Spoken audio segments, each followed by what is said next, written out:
Plenty of people waiting. All right, we will see if... Should I grab my laptop so I can check it, I guess? Sure. Do you want? I'll pass it to you. Oh, appreciate it. All right. Does somebody want to check Sarah. if it's live? That's what I was going to do. Yeah.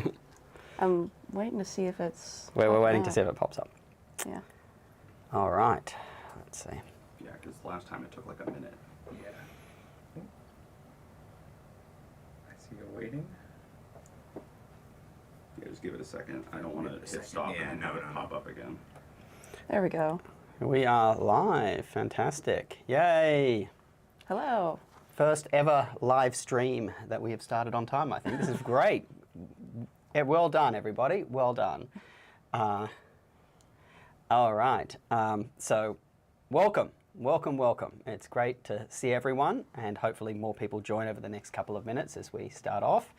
But yeah, it's just really good to get live and talk to you guys today and hopefully help you with some of your laptop buying questions for students, right? Yeah, we're excited. Yeah, and we've been testing. I mean, maybe Sierra, just give them a little bit of an overview of what we've been testing over the last week or so, because we've got some really exciting devices. Oh yeah, here. the Zen 5 stuff has been really exciting. The Zenbook S16s specifically, and the ProArt, which I'm really excited about. We actually have a specific review coming for that.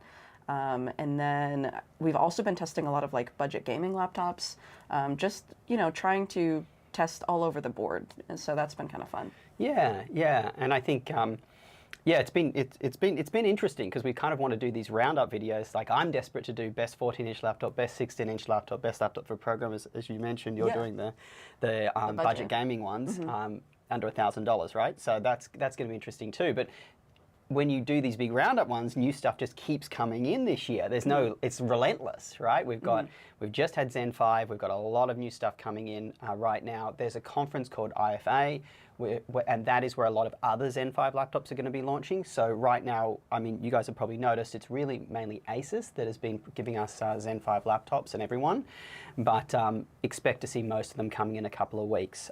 So that's going to be very interesting. But then after that, we've got Lunar Lake and probably M4 coming. So it's going to be crazy year right up to Black Friday, I would say, this year. Before we get started, because this stream, by the way, is totally up to you guys, right? We're here to answer questions and help you guys shop. A couple of little notes that I wanted to mention. First of all, please, please, please use the website.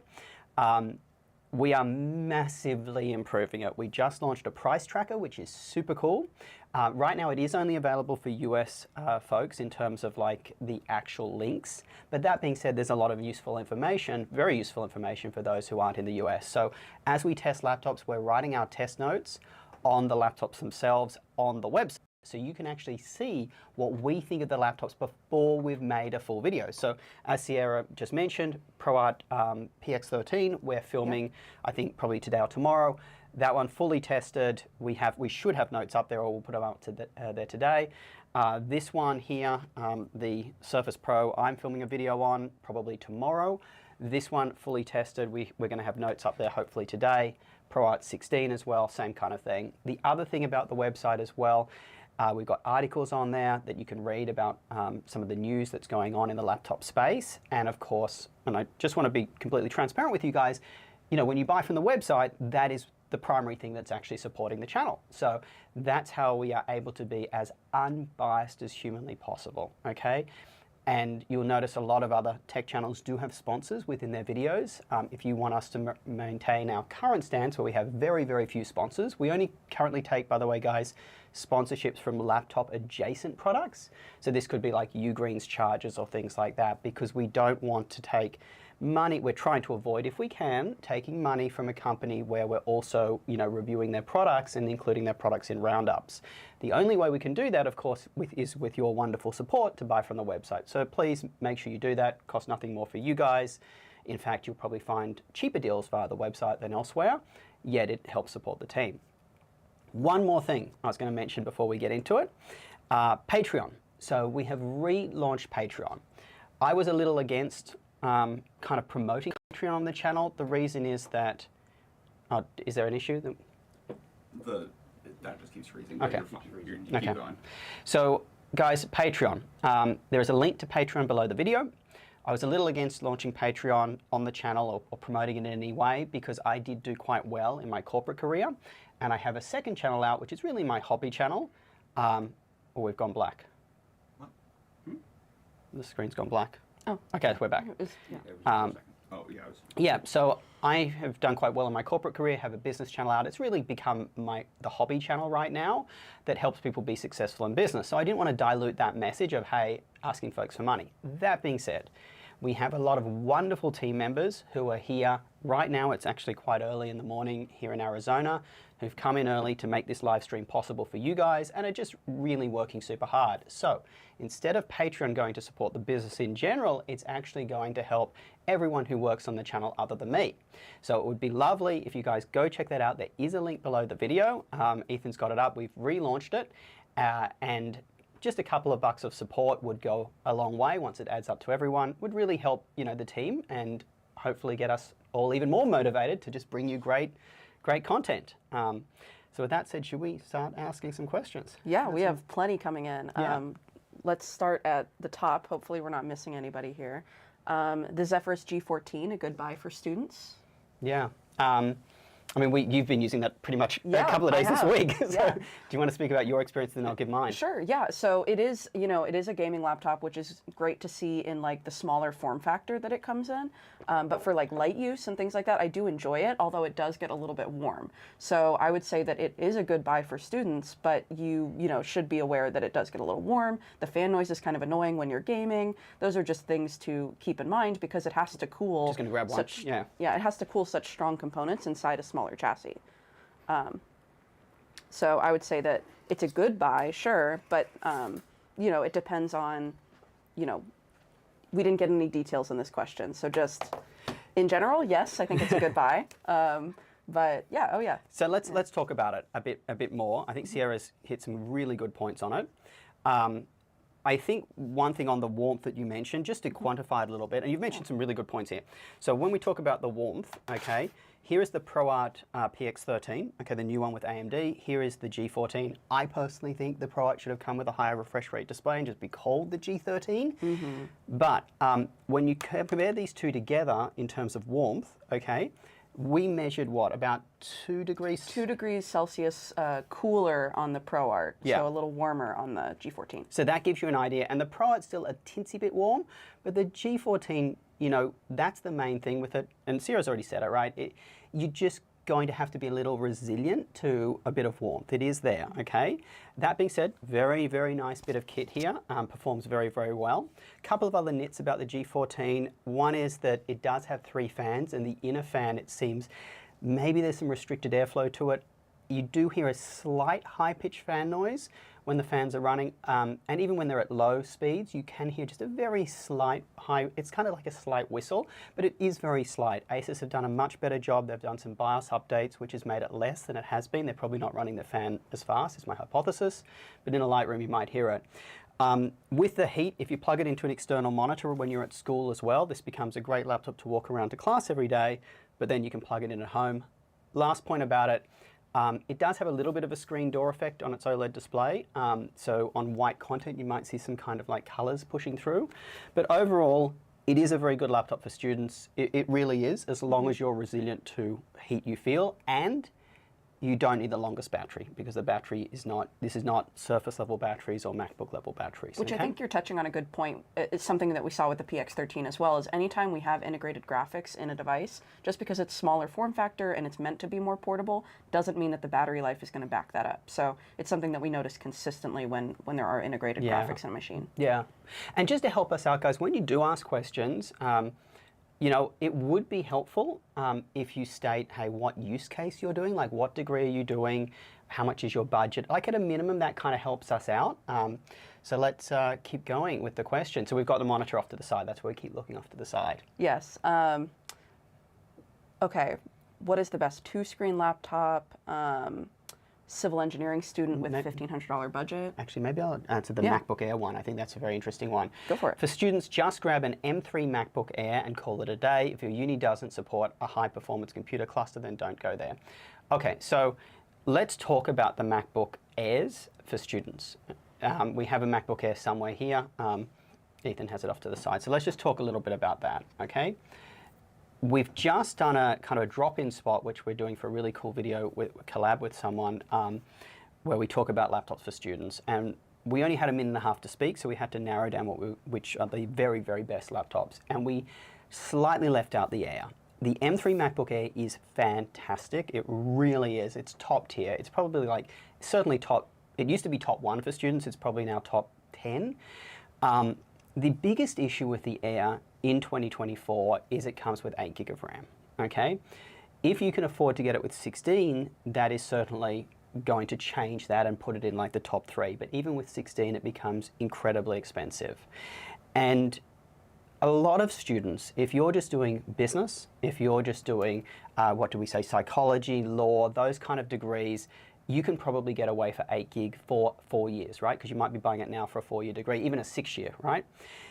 But the issue is, if you try to do anything else on this laptop, like if you say you get into, you want to create videos for YouTube, like what we're doing, 8 gig is just going to be really, really rough. And you're buying it now and hopefully keeping it, as I said, for 4, even 6 years, it's going to get rougher and rougher and rougher. And when there are laptops out, like we've got the Surface on the desk here, that you can get 16 for the same price as 8 here, it becomes really hard to recommend with that restriction. So as I said, I think a lot of students will be very happy with it. If you certainly, it's 100% fine if you can afford the 16 gig upgrade, but if you can't and you're stuck with 8, you're really looking for students that aren't going to use any dedicated software. And also the person who commented did mention about if you're like, support for it, right? Like some degrees, you still will have to run VMware on it to get a virtual Windows machine to run some software. When you've only got 8 gig of RAM, there is no chance you can effectively run a virtual machine to run Windows and then have other software running on it, because some software you may face has to be Windows, right? And then that's how I went through university, right? I have to run a virtual machine and run, so it's not a lot, but occasionally you'll find that. And with 8 gig of RAM, it's not possible. So that's the MacBook Air right now. It's top 10, it's still good for students with very light use, but it's going to be restrictive, and it's hard to recommend over some of the newer laptops that have now come out. I have a fun question on here. So I'm an engineering student and want to buy a laptop with a processor that can run 3D rendering. Oh, it just went off the screen.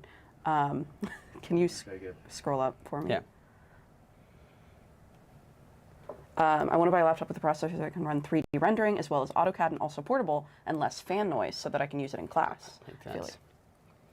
Yeah. Your favorite one. I mean, what do you think, right? I do think the ProArt is pretty solid. It does get loud when you're doing like high performance things, but it really doesn't do it very often. Like you can be doing pretty tough performance tasks and it's still quite quiet. Like when you were doing the Premiere Pro timeline, you and Taylor were both scrubbing through, and it would only get loud like during high demand areas. Yeah, it's a good point. The ProArt. So just to reiterate the question for those who've recently joined, right, we're talking about for a high performance portable laptop for like 3D rendering and things like that. I agree, I think this with Sierra, it is very good. A couple of notes on it, when you are doing, say your video editing, and that's something, a high performance task that we did on it. It's not 3D rendering, but it's a similar kind of thing that thereabouts. It is actually less loud than some of the gaming laptops which we've edited videos on. And what you can do is you can run it in balance mode where you lose like, arbitrarily 5–10% of performance, but it is a lot quieter. So the ProArt, I think for that use case, for a student looking to do 3D rendering, is a great one. Its probably main downsides for you is you've only got a 13.3-inch display. So you may want to plug it into an external monitor with a keyboard and mouse when you're, back in your dorm room. But that being said, I think that's the one to get. I would get that personally over the G14. I think the G14, we've talked about it earlier, it gets slightly warmer. Like when we're talking, these are here they are right here. Here's the ProArt and here's the G14, right? They're very similar size. It looks like the ProArt is ever so slightly thicker. And the ProArt, by the way, it has really big fans. We were shocked. We opened it up. The fans are really large. Other than that, with the ProArt PX13, you've got a 2-in-1, right? If you want to do that. Couple of negatives about it. It does come with a MediaTek Wi-Fi card, which I found had a couple of disconnections. Now, We did find when you opened it up, it was a bit of a chore, but we could get it open. The Wi-Fi card is replaceable, okay? So it's still, even with the MediaTek card, would still get it. And I personally would just replace the Wi-Fi card, not a big issue. It's just a really good laptop other than that. The only other issue is really it's a 60 Hertz display. For the use case, the student that was just mentioned, that's probably not gonna be a huge issue for 3D rendering. I mean, you're not gonna, but you can decide that for yourself, right? Do you want a hotter laptop, a warmer laptop, which is the G14 with a larger display that does have a fast refresh rate screen and uses the older Zen 4 processor, or do you want the new one, which is the ProArt? I would personally lean the ProArt. Yeah. Do you want to grab the next one, or you want me to? Okay.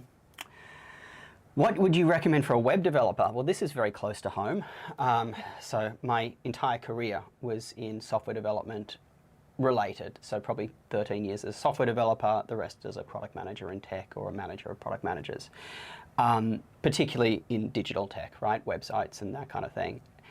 I'll tell you right now, our web developer for the site that you see that we've talked about, which hopefully the guys will pop up on screen, uses a MacBook Pro 14 M1. Which is a great laptop. It was so far ahead of its time when it came out. It's still a very good laptop today, which you could probably buy pretty cheap. Check our site for the older versions, MacBook Pro 14 M2, for instance. I would say in terms of software development, web development in particular, the MacBook Pro 14 is really the GOAT if you come talking about a student laptop, okay? And that means it just is, you've got a really large screen, it's really crisp. The pixels per inch is about 254, which is it's very bright. You're going to see a lot of code on screen. So we're talking a web developer here. You've got that larger than 14-inch display, which is great. It is so powerful. And as a coder, you don't really want to be distracted by a warm filling chassis or heat you feel. I find when you're looking at an algorithm, you're thinking a lot, right? Where was this code? How does this work? I don't want to be distracted by heat. So I'd say the MacBook Pro 14 is the GOAT. The one we recommend is the M3 Pro version with 18 gig of RAM. That is perfection for a software developer. If you can't afford that one, look for the 16 gig of RAM M2 Pro version from last year. We do have some of those listed on the site when they are available. If you can't afford that one, the M1 Pro version is fine. There isn't a huge difference between those. If you want a Windows laptop as a software developer, there's so many good ones. I can't tell you. I would say, funnily enough, one is right here. This isn't a bad option. It's very light, and you get a very large screen. So this is the Asus Zenbook S16. The reason I say it's good for a programmer, you guys okay? Yeah. Well, the reason I say it's good for a programmer is you get this large, high-resolution display, which means you can just see a ton of content on screen. It's a lot thinner and lighter than a MacBook Pro 16. It probably costs around half the price. It's substantially less. The performance of this Zen 5 chip in here is very, very, very good. You're gonna have no problems there. You do, because it's super thin, you may feel some heat or fan noise when doing high performance tasks, but as a coder, what you're kind of doing, especially a web coder, unless you're doing like back-end for web, and you're testing, massive concurrency, which you guys probably aren't gonna be doing, you're dealing with very burst performance tasks, so you'll just, you'll build something, it might do a quick code compile, a quick run, but the performance section is only run for a very small period of time. So something like this, it shouldn't get overly warm for that kind of use. So that's a good one. There is actually a VivoBook S14 coming out with it has the same kind of chip as this, the new Zen 5. We do have that one listed on the website. That is much cheaper. It's $1,200. That I would say is a good step back. If you can't afford the MacBook Pro 14, as a web software developer, the VivoBook S14 is very nice. We know the VivoBooks very well. We've just had one in with the Qualcomm, the S15. You got that 14-inch screen. You got the new AMD processor. That one we should have a review out probably in about a week or two. It's meant to arrive like next week, tomorrow or today. Yeah. But that one looks very good for coders too. $1,200. Yes. Please, and guys, when you ask questions, a lot of folks asking questions and not stating both their use case and their price. What do you want the laptop for, and how much do you have to spend? I do feel like piggybacking off of the same conversation. Do you have a recommendation for a laptop with a $2,000 budget in the style of a Mac, but for engineering and 3D modeling and an OLED display? Yeah, you guys are narrow focused on this one laptop. I think for you, again, the ProArt, it's such a good recommendation, the PX30. It is. And the reason we say it, you can get a 4050 in it, a 4060 that's going to have plenty of grunt NVIDIA for 3D rendering. It uses AMD's latest processor, which is, we've found to be very similar efficiencies to the Qualcomm ones you find in these smaller laptops, less powerful ones. So you're getting really good performance for honestly 10 to 20 watts less power than the older Zen 4 processors that came before it, which is in this laptop, the G14, that has the older one. So it's much more power efficient, and that leads to a cooler feeling laptop. We measured this on the keyboard deck just in everyday use is 2 degrees Celsius cooler than the G14, and it's a smaller laptop, right? We opened it up, has big fans, so it's a great one, the PX13. Let's just do a little, this is for, what was the use case again? It was $2,000. Engineering and 3D modeling, and $2,000 plus. I think unless they wanted something bigger, which the new G16 and ProArt P16 would also be good options for that. I think that the ProArt is a great recommendation. We can show them here. We'll talk about 16s actually. I think this leads to us talking about the 3 big 16s, which are right here. You want me to move these? Yeah, these are the 3 performance 16-inch laptops that are out there for the moment that we think are very good for students. So we'll talk about them. But I do want to say, we're just going to interrupt quickly. We're going to talk about the Yoga Pro 9i right now, which is right here on the desk, okay? So, because someone keeps asking about it, it's right here. We're about to talk about it, okay? I do want to say, just interrupt just quickly with 2 quick things for those who've recently joined us. If you are buying for a laptop, make sure to check our website. We put all our test notes there of the laptops we're currently reviewing before the review is live. That's if they're not under embargo. Once the review is live, our product pages are different to a product pages you will find in stores. When you click on the laptop, it tells you what we think about it, right? It's not just generic written by marketing departments, okay? The other thing is we're helping you find the best price on a laptop, and if you are in the USA, that's where our affiliate links they matter, right? So that just means that we help you find the best price, but at the same time, we do get a kickback from the sale. That's what helps keep this channel going, keeps us completely unbiased, right? Because we don't have to take sponsorship dollars right now.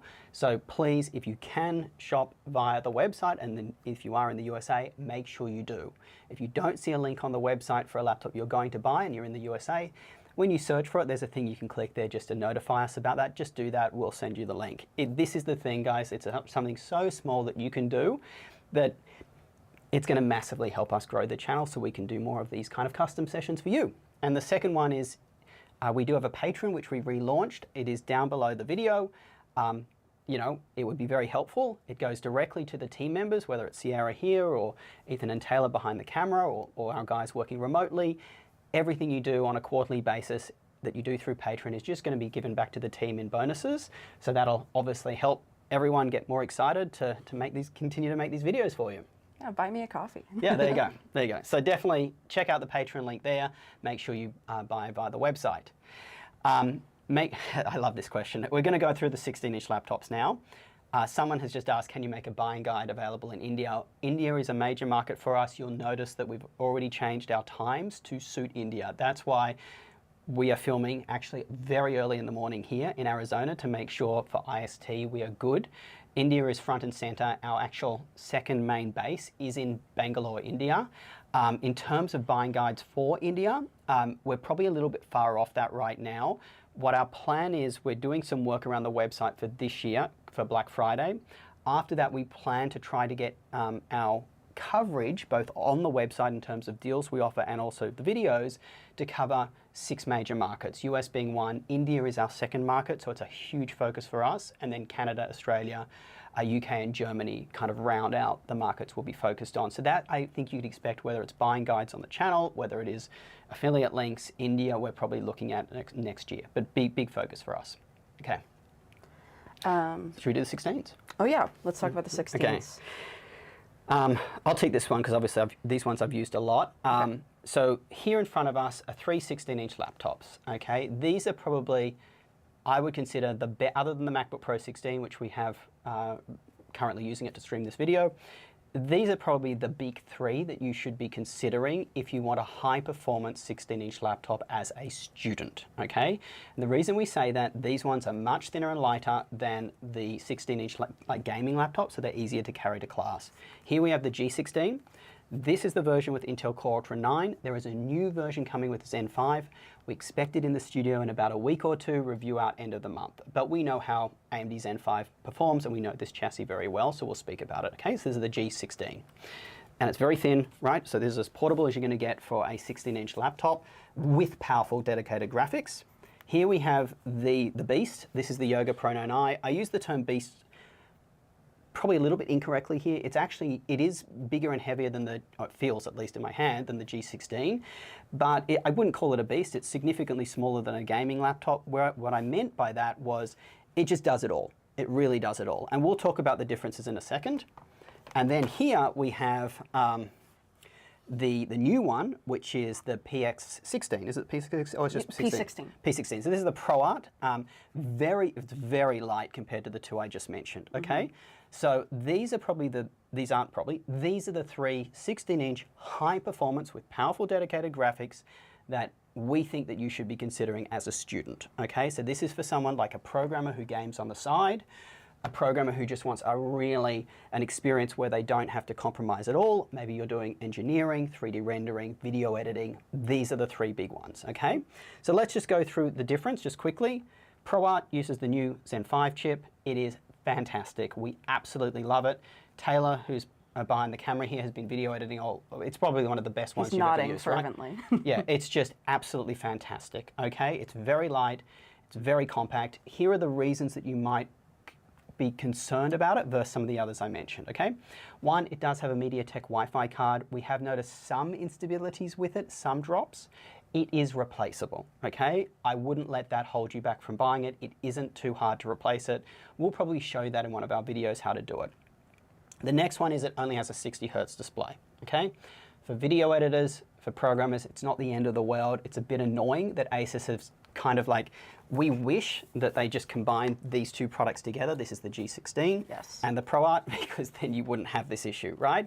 Because the G16 does have a fast refresh rate display. I know, I'm kind of shocked they haven't just made one line that's great for creators and gamers, because I feel like they cover a lot of the same bases, you know? Yeah, that's right. And yeah, she's right. And it's just a beautiful machine, right? So I think that's the main difference here. Now, we don't have the Zen 5 G16 in. The Zen 5 G16 promises to be very similar to the ProArt, but have that fast refresh rate display.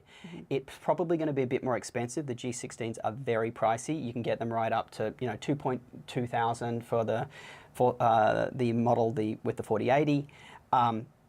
Here's why you wouldn't want the G16 over the ProArt. The G16, the 4060 and 4070 models do have a 3rd internal fan. You kind of hear some very light high-pitched fan noise from the G16. We've talked about it a lot in our video review of it. Please note, Asus have improved the BIOS several times since our original video, and it isn't as bad as what it was in that video. Hardware Canucks, good friends of ours, they also had a problem with the G16 with the fan noise and mentioned it. So the ProArt in general is a much quieter device. We're still waiting for the Zen 5 version of the G16. Things may have improved, but the ProArt is a quieter device than the G16. Both you don't have any problems with heat. You feel it's great. Both are super powerful. If you do go the G16, I would say try to get maybe the 4080, 4090 version. That doesn't have that 3rd internal fan. It uses a vapor chamber cooling solution, and the high-pitched fan noise isn't as bad on those models, okay? But look, I think if it was me, I'd probably give up that 60 Hz, the faster refresh rate display for the ProArt right now, but let's see how the new G16 comes in. Yeah, that one might just blow it out of the water. That's right. Then we have this one. This is the Yoga Pro 9i 16, okay? This, I think, what do I say when I use this, Sarah? You always talk about how it only gets loud when you expect. You talk about how it does everything, and you just seem to really like it. Yeah. It's one of your favorites, I think. I think the Yoga Pro 9i, the way I would describe it is the safe bet. If you need a high performance Windows laptop that's 16-inch, that's somewhat portable for students, it is the safe bet. Compared to the 2 I just mentioned, it looks ugly. Okay, it just doesn't look as nice, okay? It is also a little bit heavier. Okay, it's a bit bulkier, but that's where it ends. You know, realistically, it does have a fast refresh rate display. People talk about ghosting and stuff on this mini LED panels. Guys, it's not an issue. We've tested it like crazy, but it's got a fast refresh rate display, which the ProArt doesn't. You can get it with a 4060, and boy, the pricing on this is just so good. I mean, we've seen these go for as low as I think about $1,600, fully loaded with a 4060 and 32 gig of memory. You know, it's just going to be, you don't have to change the Wi-Fi card, right? The Wi-Fi card just works on this one. It is a safe bet, okay? So if you want a safe bet, but you're happy to carry around something a little bit heavier, and that the CPU isn't as, you know, crazy efficient as the ProArt, and it doesn't look quite as modern, the Yoga Pro 9i is the way to go. It is the safest bet. Otherwise, I'd say the ProArt is good, and then you've got the G16 if you want that fast refresh rate display, but want something just a little bit more stylish than this, or if you want higher end graphics, because that comes with a 4080, 4070, 4090, right? So that's the difference here between them, okay? Is the IPS display on the Yoga Pro 9i any good? This has a mini LED display. I'm not aware of any Yoga Pro 9i's with an IPS panel. All right, so that covers the 16s for you guys. We've got a question here that we might need to answer. Oh, well, that's actually our buddy Kayam is doing the moderation for us, Okay. and he said, basically, a lot of you are asking questions. We probably won't get to everybody today, so feel free to contact us at our support@justjosh.biz and ask the questions there. Our team does receive those emails, and we can answer those personally as well. Yeah. So feel free to email that. I know we will not get to everybody today, but you know, thank you so much for tuning in and you know, listening to the questions we do answer. Yeah, and yeah, just to kind of, I'm reiterating it again, so apologies for those who've been on the stream for a while. Make sure you buy off the website or buy through one of our links, okay?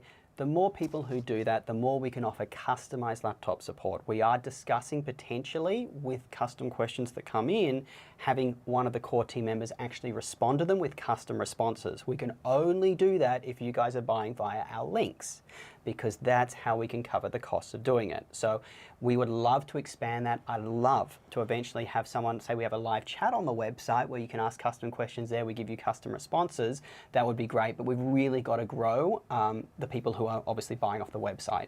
And you know, I mean, guys, you've seen our videos, right? That's how we're able to do these videos that are wonderful, that aren't interrupted by sponsors, right? Because we've got this wonderful website where you can find the best deals, find what we think of the laptops, and hopefully buy on there as well.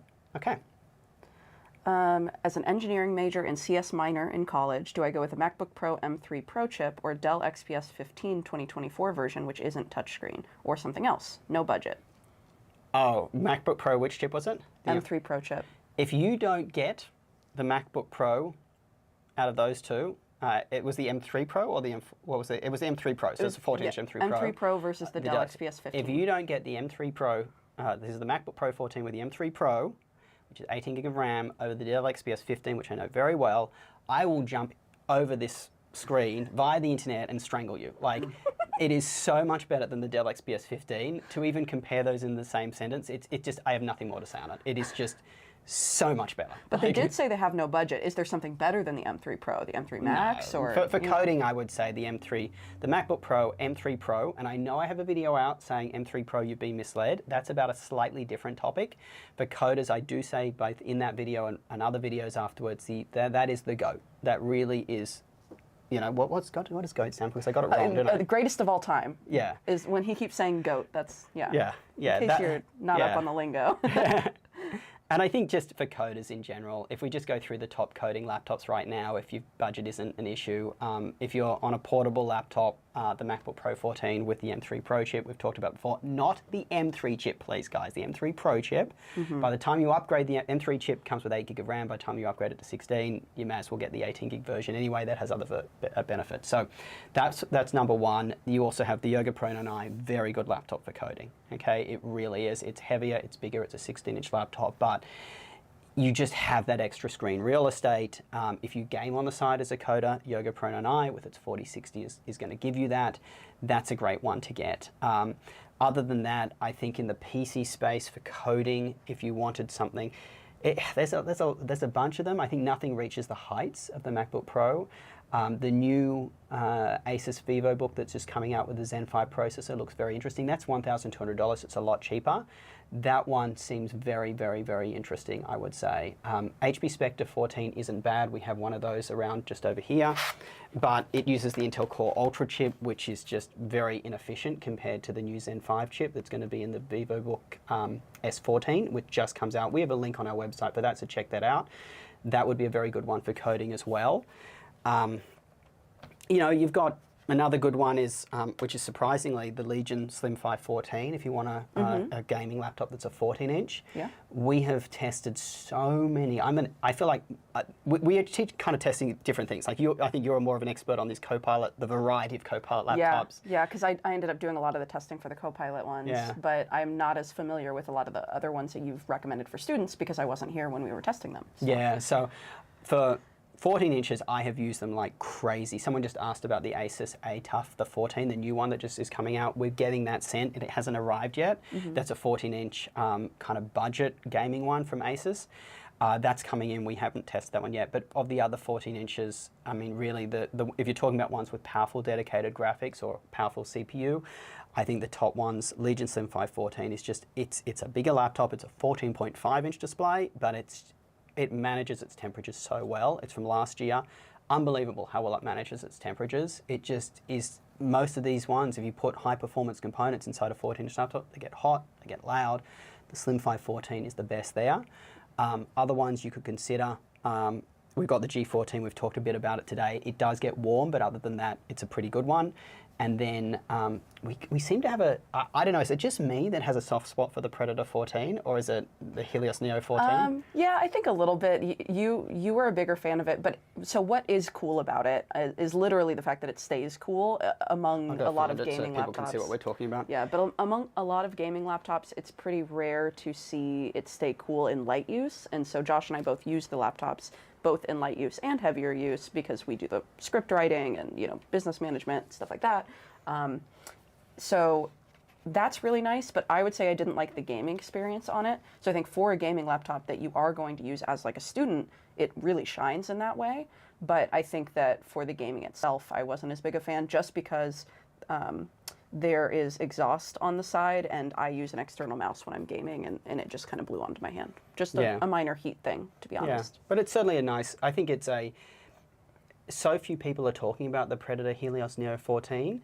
I think that's a mistake. I think people who are looking for a powerful 14-inch laptop, this should be on your radar. Please check our site. You'll see our full thoughts on what we think of it. I think it should be on the radar. And I think just to build on what Sierra said about our use case of light, where we're kind of, particularly me, I seem to be very focused on, is it comfortable in light use? I have a coding background, okay? As a software developer, you're pretty much doing light use for a long period of time as you code or debug algorithms, and then all of a sudden when you compile or when you test something, bam, performance spikes.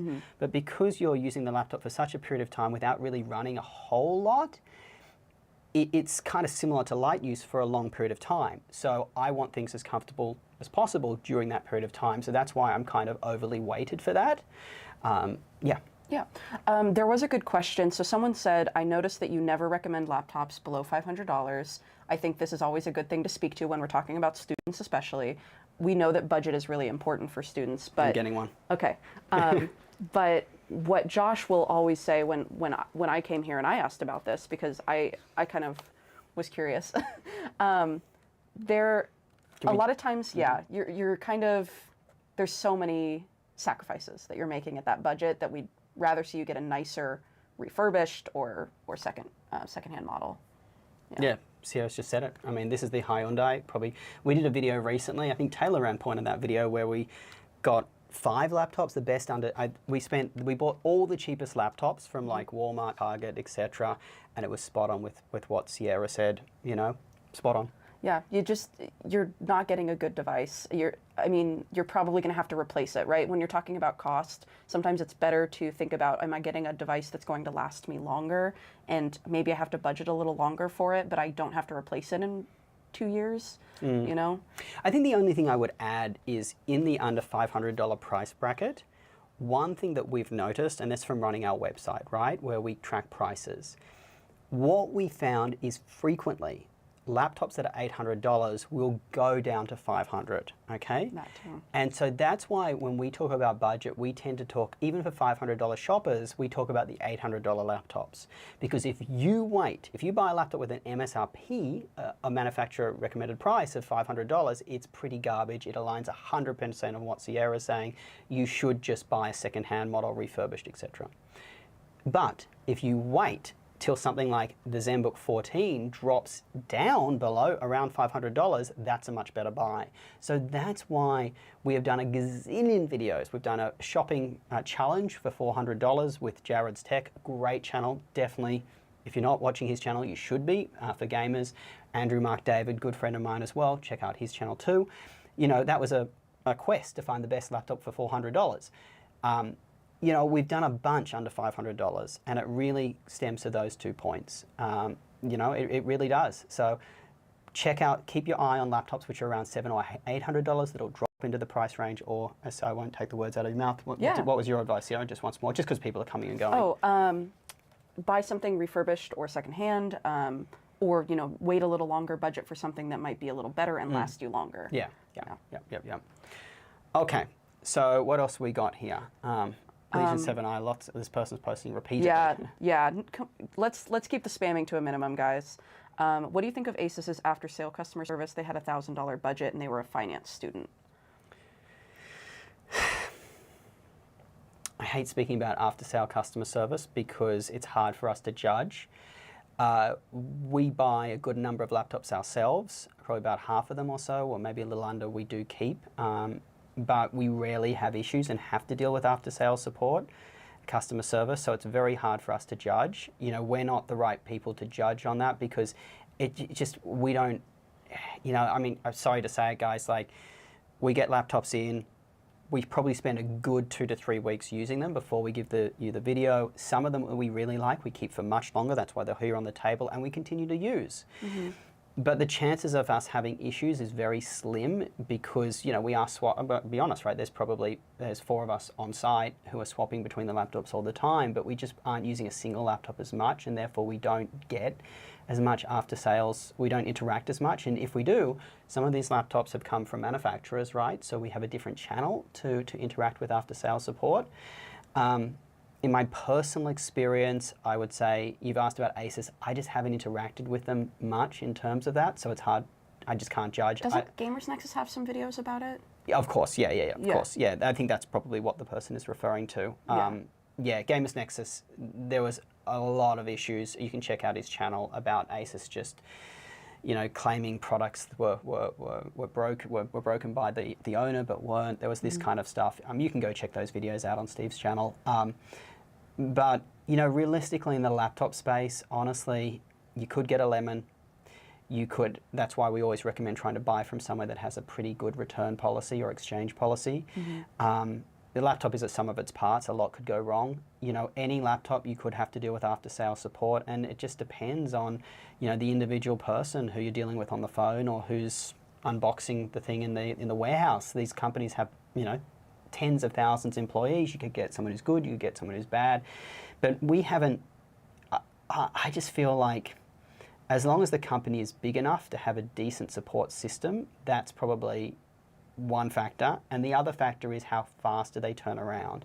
So Dell and Lenovo, who are, and even HP, but I think it's more Dell and Lenovo, who are obviously selling to corporate customers and businesses a lot, they have a fantastic infrastructure for support. So Dell and Lenovo, you can certainly upgrade their warranties to next business day on-site support. As in, someone comes to your house to literally repair it in front of you. They bring the parts with them. It is insane. It does cost a little bit more, but if you're looking for that level of support, I highly recommend Dell or Lenovo. Apple's always been good for support because obviously they have, you know, the stores everywhere. That being said, they can't do complex repairs on site. They do have to send the laptops away for that. But I would lean towards Dell and Lenovo if you're looking for, you know, really top tier support, but you must upgrade your warranty to get that level. Yeah. Yeah, I think that was a tough question for sure. Yeah. Finance major who wants to game on the side. Thoughts on the new ProArt P16 and PX13? How is their usability and battery life? Any other recommendations? Why don't you take that one? Yeah, so I think that if you want to game on the side, I think the PX13 and the P16 are both great options. If you're more into a more portable laptop, get the 13, and especially it has like the 2-in-1 for notes and things like that. But battery life, great question. I was so disappointed in the battery life on the PX13.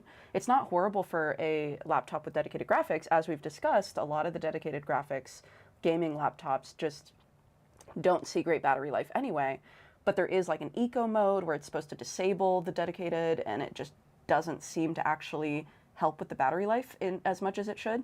So I was pretty disappointed in the battery life. I would say it's a great laptop, and the two things that really hold it back are that 60 hertz screen and the battery life. And definitely would want to warn people about that. Even though we're singing its praises, it's because it's still a very great device and it does a lot of things really, really well. But that battery life is pretty poor. Taylor, Ethan, have we done the P16's battery tests yet? No? So Okay. we're still doing that. Yeah, we're still doing those ones, but We will have a full review on the ProArt coming out probably, I would say, early to mid next week, and then the P16 should be after that. So hang tight on that. I 100% agree with Sierra. I think laptop is a sum of its parts, and it is a fantastic laptop. Those two are both very top tier right now, very top tier. You're probably talking top 10 laptops for both of them. But, you know, yeah, I mean, check out Ugreen's. We have some links to their chargers on the website. Obviously, that helps the channel grow. But I would, you know, think about carrying a charger with you for both of those. I really would. I think that's just the name of the game, unfortunately. You're dealing with high-performance laptops here. The only ones that really you don't need to carry a charger with you as much is probably the MacBook Pro 16. That's probably it, on the MacBook Pro 14 if you're getting the M3 Pro chip. The M3 Max chip uses a lot of power. you can do some gaming on those too. Like you can't do all of the AAA games on Macs, but you do your League and a couple other things on Macs, right? Yeah. I think that gets a bit of a bad rap. I think with the gaming, it just depends on what you're playing, clearly, right? Some games, and also there's this mouse acceleration is still a little bit annoying on Macs for some games, but yeah, it's not as bad. But clearly, if we're recommending a gaming laptop, we're going to recommend a Windows one primarily. Yeah, Sierra is, that's a good point, right? I play a lot of League of Legends TFT. That doesn't require, you don't care about mouse acceleration that much. It works perfectly on a Mac. So yeah, I do want to answer this one question because we did get a donation, so I want to prioritize the donation questions. When will we see the Lenovo AMD Strix processor-based laptops? Okay, so I covered this one a little bit at the beginning. I just want to touch on it once more. There's a conference coming up called IFA. I think it's in a couple of weeks. You guys can look up when it is. Early September, I think. Early September, yeah, so it's very soon. Most of the Zen 5 laptops, that's when I believe you'll see the announcements. We haven't received anything official from Lenovo, but just being in the industry, that's when we're expecting to see more Zen 5 laptops. Yeah, great question though. Because I know a lot of people, Asus is the only one that has them released right now, and some people are like, okay, well, that's great, but I prefer Lenovo, or I prefer whatever. So, yeah. Interesting. Have a look at this. What do you see there? Oh, your Surface is finally dying. Well, It has a great battery life, but it does eventually need to be plugged in. Yeah. It's funny with the Surfaces, you know, here's comparable. This is the Surface Laptop 7. Here's comparable Intel and AMD laptops battery lives. It is definitely better. But anyone who says this is at the same level of battery life as a MacBook in real world use, MacBook Air or MacBook Pro, they are kidding you. They are just outright not telling you the truth. MacBooks are still better on battery. We've shown it in terms of power efficiency on some of our graphs. These are kind of in between battery life where you don't have to worry. You're not like super worried about battery life like you are with the traditional Windows or the older AMD laptops with Zen 4, where you're just really, you're really nervous about constantly running out of battery life. So they're not as bad as that. They definitely alleviate some of that, but they just don't last all day, and they are absolutely not competitive with a MacBook Pro or MacBook Air. They're still a bit further ahead. I just saw an interesting question. Everybody talks about what laptop to buy for college, but nobody asks when should we buy our college laptop. I think they're probably referring to like sales periods, maybe? Oh, good question. Yeah. Do you know of, you're more familiar than I am. Yeah, this is a fantastic question. The best time to buy a laptop of the year is absolutely late November, around Black Friday. Okay, that's when we see the biggest mega sales. So if you can hold off to then, huge win. The other thing about waiting to November is laptop manufacturers know that that's the biggest sales period or the biggest laptop buying period. So they try to release all their new devices for the year will be out around that period. Last year we had a bit of an exception. Intel Core Ultra came out a little bit afterwards, but generally speaking, everything is done and dusted early November. Then you don't see much new, you'll see some product new announcements in CES early January, but they don't really start hitting shelves till more like March, April, May. So when you think there's always something better coming in terms of technology, the biggest gap between when you can buy versus, hey, there's a long period where something new isn't coming is again November. So that is the best period to buy. The second best period to buy is really now. Okay, you're seeing some really good sales coming from back to school. And we saw, I think right now, we've been, as I said, we price track these things for the website. Gaming laptops are on some pretty big sales. We've seen some great ones for the G14, G16. Now is a good time to buy too. But I would say it's a big, here's Black Friday, the best. This is a big step down, but it's still the second best. And then after that, around long weekends is also very good in your local market. So here in the US, that would be Memorial Day, Labor Day, July 4th. They often have sales then. That would be another step down from the current period. You know, if you're in Australia, Boxing Day, that sort of thing would also be another good time. Yeah. Okay, awesome. Let's see, should I upgrade the M3 Pro? Oh, can I just answer this one? Oh, yeah, go for it. Every Thursday, do we have a live stream? Okay. We had this great idea of doing a live stream every week that we can answer specific questions. The guys behind the cameras are already like rubbing their eyes. It ends up doing a live stream is a lot of work. We want to get to an every Thursday live stream. That's where we want to head 100%. Similar to how Linus has the WAN show, things like that. You know, we want to do a weekly stream for you guys. What we're thinking right now is we're probably going to do one around once a month, either when there's big releases, like either major new laptop releases, like say MacBook Pros come out, or there's big tech news, right? Zen 5, we want to give you a quick overview. So we're going to probably do a live stream around there. And then when there's big topics to talk about, like right now it is the student laptop buying period, here's what we're going to ask for you. And I've said this a couple of times. Here's what you can do to help. If you like our content and you want us to continue to grow, that we can do weekly live streams, buy from our website, because that's how we fund this operation and we will continue to grow. Tell your friends about the channel. Seriously, there is literally 330 people watching this stream right now. If you tell your friends and family about the channel and you help spread the word about it, that's going to help us grow that we can do more live streams, right? If you share the website as well, again, that'll help us grow. And then finally, we do have a link to Patreon as well. That any money from Patreon goes directly to the team members to help keep people motivated, passionate, happy. I mean, hopefully people are anyway, but even more so. These are things that you can do, kind of levers that you can pull, to help us grow the channel so we can do more live streams. Our aim, we want to do a weekly. We're actually trying to move into a larger space over the next couple of weeks, which will allow us to have a dedicated live streaming setup versus currently we're reusing the same set. That will help as well. But these are things that you can, there is stuff that you guys can do as viewers to really help this channel grow and supercharge the channel. Yeah, I think, great point, great point. Is the Asus Zenbook S16 a Zen 5 laptop? Yes, it is. The one that we have in front of us, at least. Oh, it was behind us now. Yeah. Should we give them a little bit of a talk about this one? Because this is a nice, if you're not buying if you don't need powerful graphics, you're not doing a degree that, you know, either you're not gaming on the side during your college degree, or you're not doing something that requires dedicated graphics like 3D rendering, video editing, engineering, that sort of thing, then these are great 16-inch laptops. Coders, these are good ones as well, because you get this big screen. Thanks, Ethan. And they're very thin and light. Do you want to just give your thoughts on it, and then I'll give mine? You know, I haven't used them that much yet. Okay. To be honest. No, yeah, go Okay, for it. I just haven't. Really nice, high quality build. Okay.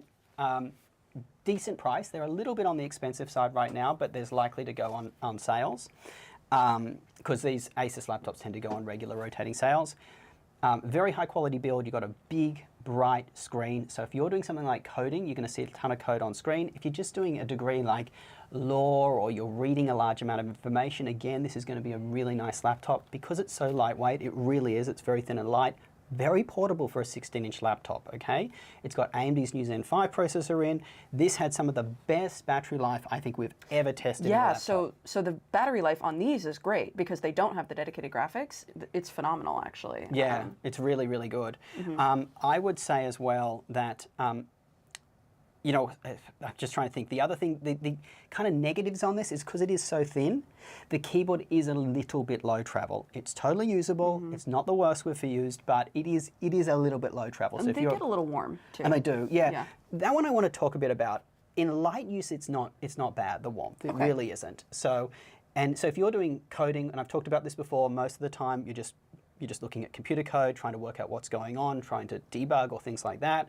Then you occasionally compile or you occasionally test something, these are going to be okay. The warmth isn't too bad because you're not doing sustained high performance tasks. But if you start to do something that is continuous high performance, 100% agree with Sierra, they get warm. Yeah, they do. Okay. But the battery life is great, and I mean, these new Zen 5 processors are so efficient compared to the previous generation, so that's great. Agreed.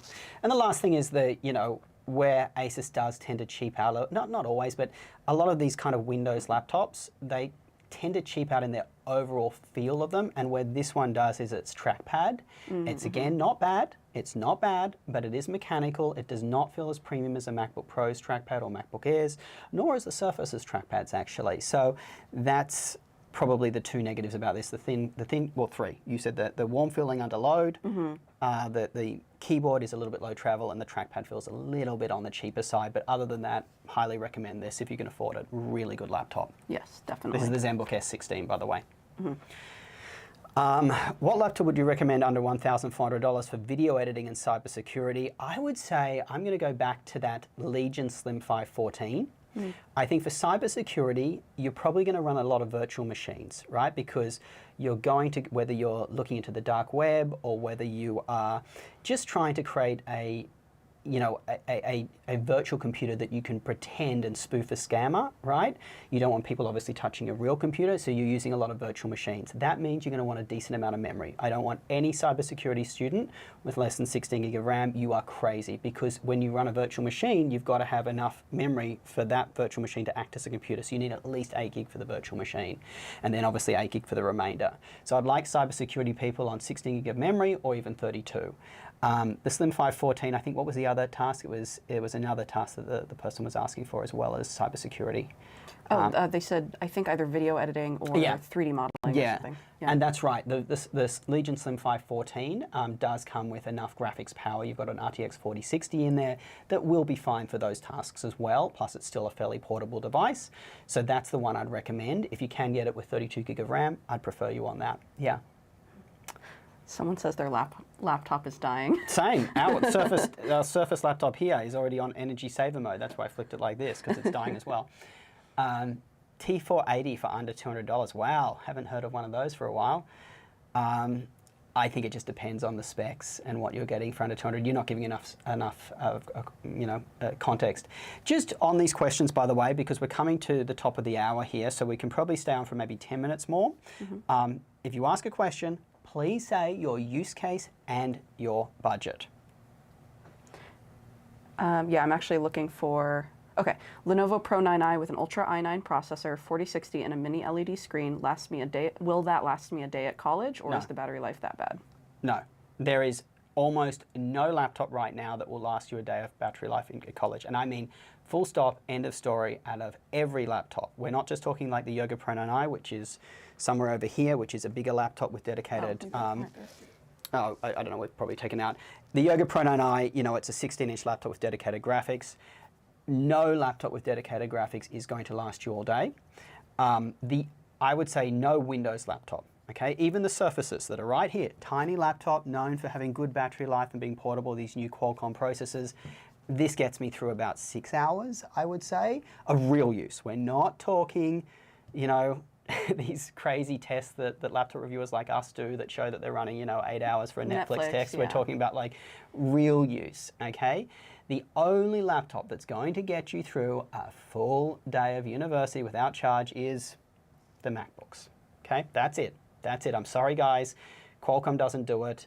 None of them do it, okay? The only way even a Qualcomm laptop's going to do that without dedicated graphics is if you kind of lower the brightness, you're keeping doing very light tasks, you're frequently closing the lid so it's not actually running.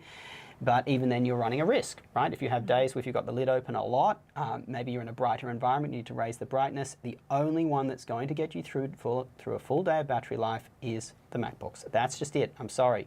There is no Windows laptop that we've tested, even these new AMD's new Zen 5 processors.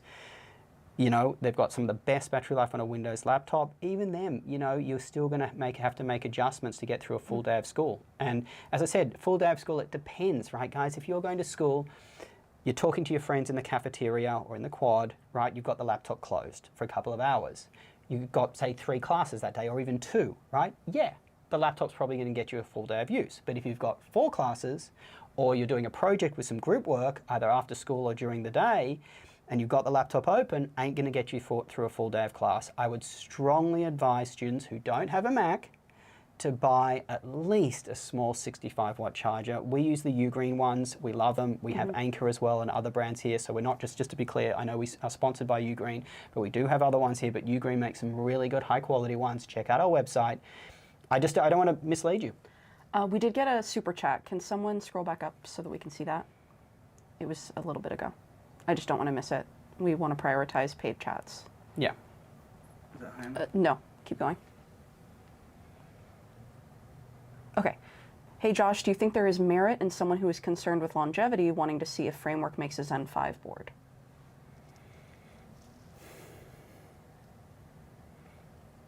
It depends on how much budget you've got and how, you know what I mean by that. If you're very tight on budget, can only buy 1 laptop every 5 years, it might be worth doing that. We do have, we've got a review coming out. It's under embargo right now. That's why it's not on the site yet, on Framework's new Core Ultra. It's no secret they have a Core Ultra. It's being on for sale on the site. In fact, we have it in the other room.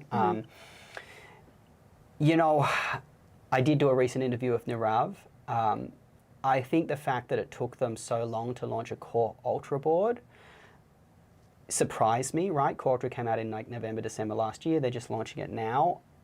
You know, they did launch Zen 4 fast, but Zen 5, I don't know. I mean, they could take another 8 months, right? That's how long they took for Core Ultra, or at least 6. And I don't know. I don't know the engineering of how complex it is to replace Zen 4 with Zen 5. I do think, I mean, God, we can't talk about the Core Ultra one because it's under embargo. It sucks because we've done the video. You're done, right, with it? Because you did most of that one. Yeah, almost. Yeah, we're almost done with that video. It's the 13th, the embargo lifts, so we'll be able to put the video out then. Yeah, so I'll just say, you know, in total, without getting to any specifics, it is a little increment better than what we've seen from prior frameworks. But I don't think I would be nervous about waiting for a Zen 5 framework. You could be waiting for a while, or you could buy the Core Ultra one. It is a framework and just update it, change the main board to a Zen 5 one when it comes out. That's one of the benefits of the framework, right? Yeah. Once you're in their ecosystem, you can upgrade. So maybe that's the way to roll with it, now that I think about it. But I just wouldn't hold off. I mean, you could be waiting a long time, and then when Zen 5 comes out, what happens if Lunar Lake's better? What happens if M4 is better? You know, I mean, think about it. They're launching Core Ultra at the same time as Zen 5, and Zen 5 is clearly a better chip. When you test laptop speakers, do you turn on Dolby Atmos? Actually, we tend to turn off Dolby Atmos because when we test laptop speakers, we do try to turn off like any crazy processing. And when I say crazy, there's different laptops have different processing, but you can always add software to a laptop to change how the audio is how it's processed, how it is presented. But the raw speakers, the hardware, you can't change. So we actually try to turn off any, you know, whether it's Nahimic or Dolby, anything like that, we actually try to turn off when we do our side-by-side audio tests of speakers. There's a lot of questions to pick from still. Wow, I can't believe we're still rolling. The HP Spectre 14, 2024 with 32 GB, this is a good one to talk about for $1,400. That's, or an iPad Pro M4 with a separate Windows budget laptop. No, get the Spectre. I would say for sure. I think I've just done a video, by the way, on even though it's not an iPad, on this, which is the Surface Pro, right? So it's a tablet-y device. You know, they're just so restrictive, and they're, from an ergonomic standpoint, they're tough to use, right? When you use this on your lap, so you're sitting on a couch or sitting up in bed, and the same goes for the iPad, it's like a balancing act. It's very uncomfortable. Also, they're small screens, so you kind of hunch backed over if they're using them on a desk. I do like this device, though. Surface Pro, I'm very positive on it. But, you know, getting something like this or the iPad M4 that he just mentioned with a cheap Windows laptop, you're kind of getting the worst of both worlds instead of the best of at least one. I think the Spectre 14, even though it's Intel Core Ultra, right, it's still just I'm going to have them right here. It's a very reliable device, okay? It really is. It's not going to give you as good a battery life or be as quiet as a Zen 5 laptop. There is some slight fan noise in it. But honestly, it's still one of the best laptops around right now. And for the price, I love that one. Yeah, he mentioned $1,400. If you're buying a 32 gig of RAM model for $1,400, that value is going to be really hard to beat for the HP Spectre 14. Like if you translate that to a Zen 5 machine, you're getting something like the VivoBook S14. That's $1,200 because we're not seeing sales on Zen 5s right now. You know, that does have a better processor, but you lose the 2-in-1 functionality, you lose the 32 gig of memory. The VivoBook is a kind of slightly cheaper feeling laptop than the Spectre 14. So yeah, I think the Spectre 14, if you can find the 30 gig of RAM for $1,400, good deal. Good thing we're still rolling. We got 3 super chats, so yeah. Let's roll up and let's start with I think the first one? With the $10 one, yeah. Could you mind rolling back a little bit? Thank you, guys. Yeah. Oh, there's another. Although, thank you, Nate, for Thanks, Nate. no question. We appreciate you. Up a little bit more. Yeah. There we go.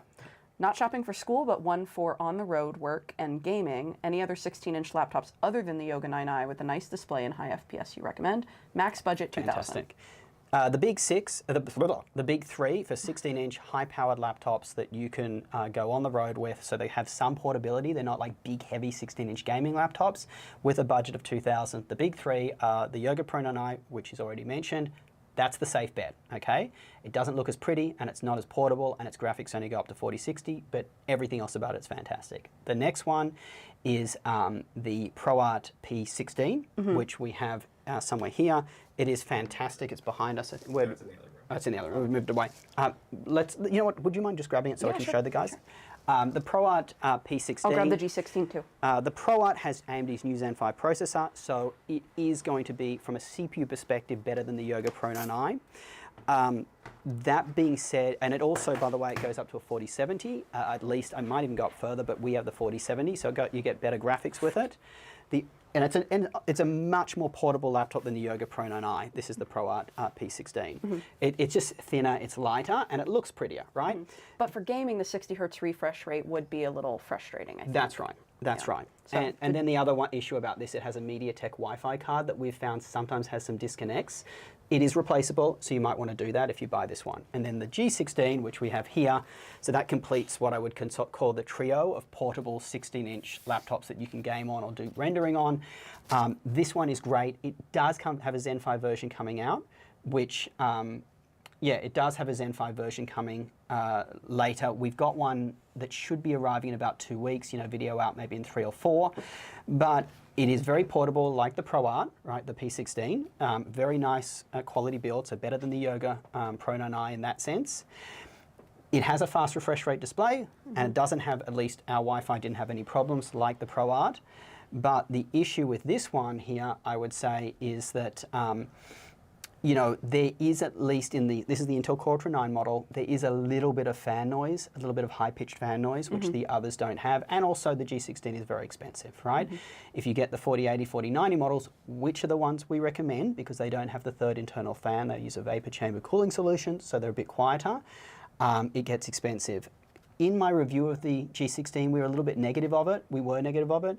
At that time, the fan noise was very bad. They have improved it a bit with future BIOS updates, I can tell you that much, but still, it's not as good a fan noise as the ProArt or even the Yoga Pro 9i. The Yoga Pro 9i, it's not high-pitched fan noise at all. You do hear fans, but it's just not high-pitched. Thank you, Taylor. Keep scrolling. There we go. Okay. No budget, best Windows laptops for performance, or I assume performance, battery, and data science. I'd rather not get a MacBook. I'm in the Samsung camp. I use a Samsung phone too, by the way, but I'm going to veer performance, battery, data science. I mean, the Samsung Galaxy Book Edge 16, which is the Qualcomm one, is pretty good as long as your data science programs work. I like that one. You want to get an external mouse with it. Its trackpad is huge and has terrible palm rejection issues. Also, under load, it does have a bit of high-pitched fan noise. I know it's a Qualcomm one, but yes, it still does. I would probably say one of these are quite nice. They're a bit thin. Yeah. Or I would say performance, battery, data science. Yeah, I mean, if you're looking for battery, these are the best Windows ones we've kind of tested. This is the Zenbook S16. It is a bit thinner, so if you're doing heavy workloads, you are going to feel it being warm, right? You are. In light use, it's pretty cool. The keyboard is a bit low travel. The trackpad, it feels a bit cheap on it, but other than that, everything else about this laptop feels super premium and has the Zen 5 processor. And with data science, I personally like a really big screen because you can, it's much easier to compare numbers together. So a 16-inch laptop works well, and this is super portable. This is just such a premium device. And with Zen 5, it's very powerful, and the battery life is fantastic. So I'd probably lean towards that. Do you have any thoughts on this? No, I would actually say the build of this is quite similar to, the Samsung style, in my opinion. I would say it's a little cheaper, but it's the stylization of it is quite similar. So if you're a Samsung fan. Yeah. I could see you liking this. True. It's funny you say that build particular. I find you're probably right. I find the build similar, but I think the one that partly gets me is the trackpad. I find the trackpad on this, it's weird. It's more useful because it doesn't have the palm rejection issues. Correct. It's a worse trackpad, but it's more functional. Yeah, it's odd. Yeah. That Samsung, guys, those 16-inch Samsungs, you have to use an external mouse. The trackpad's like this big. Your palms will sit on it, and its palm rejection just doesn't work. It's also like off to the side a little bit, which is awkward. Yeah, it's not great for palm rejection. Yeah. I think this is our last super chat. So is there merit in waiting for other Zen 5 laptops? I want something as close to an M3, but I want to use Linux. They are a dev. Yeah. I mean, absolutely. We've got a very small selection of laptops with Zen 5 right now. You're waiting to IFA is when the others are going to be announced, which is about 4 weeks away. In the PC space, I want to do a video on this, on the best manufacturers to buy from right now. I think Asus and Lenovo are really top tier, probably followed by, HP has some good ones. Acer has some good ones in the gaming space in particular. But I think I'm particularly worried that Lenovo doesn't have anything out right now with the Zen 5, and they are a major manufacturer and they produce some pretty good laptops. So I'm hesitant to say, I don't think if you buy a laptop every couple of years, it might be worth just holding on off to IFA to see what Lenovo have coming with Zen 5. If they release a Yoga Pro 9i with Zen 5 that's thinner, lighter, newer chassis. Might be our new GOAT. Yeah. Even the 14-inch, I started reusing it. There's a 14.5-inch Yoga Pro 9i from last year with the older Intel Raptor Lake processor, the 13th gen, which was a terrible processor. But in that laptop, it's still a fast processor. Its power efficiency isn't good. It's still a great laptop. So where I'm going with this is Lenovo, major manufacturer, and they're probably going to have some good Zen 5 ones coming out too. There's so many good ones. It's with Asus out. Yeah, this is a tough call. I think the right advice is to wait to see if you're very serious about finding the best Zen 5 laptop. I would see the full suite of them in IFA, but then again, you're waiting for us to review them, which might come a couple of weeks after IFA as well. So you're really going to be waiting at least a month, I'd say, maybe 6 weeks. But, there's some great ones out right now. I would say G16 with Zen 5 sounds very promising. We've got one coming in. The VivoBook S14 with Zen 5 looks very good. These Zenbooks. And the PX13 is nice too if you don't need a fast refresh rate display. All right, I think we should start to maybe take one more and then let's wrap. You want to scroll down, Taylor? Yeah, I'm working on it. And guys, a lot of these questions that people are asking, someone again was asking about virtual machines. Some of these questions we have answered already in this live stream. We will keep the live stream public after the video, so you might find that your question has been answered earlier in the stream.